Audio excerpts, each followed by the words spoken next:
پرۆژەیەکی تایبەتی بۆ هەبوو ئەو پرۆژانە پێویستە هەموو مامەڵەسەزی ئیش بۆ جێبەجێکردن و تێپەڕانی بکەین.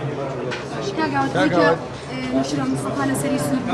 خدمت کردنی خالق کنترل کشور گرفتگان بلام بونی لدوین امری سفیدی که مشروع ماجرات کشور گرفتگان اما چی دگرن و دبی چی کرده و پیرانه کن چارسی. راستی که به مو کس بیزانه چشه کی سرتاسری به نسبت عراقی شو چشه کی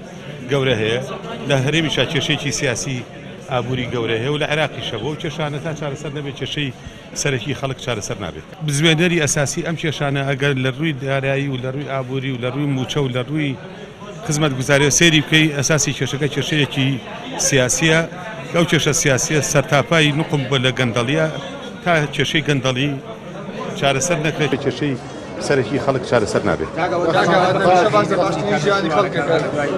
كي شيء صار سليم وصار هلا بيت او قلت انا كما دوام بوريك خلق ابن ولا روي دهات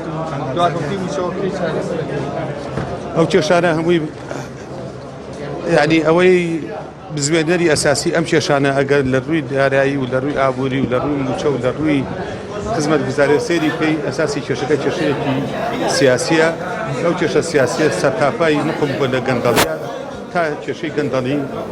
چار سر نکره چشه سياسي كان چار سر نکره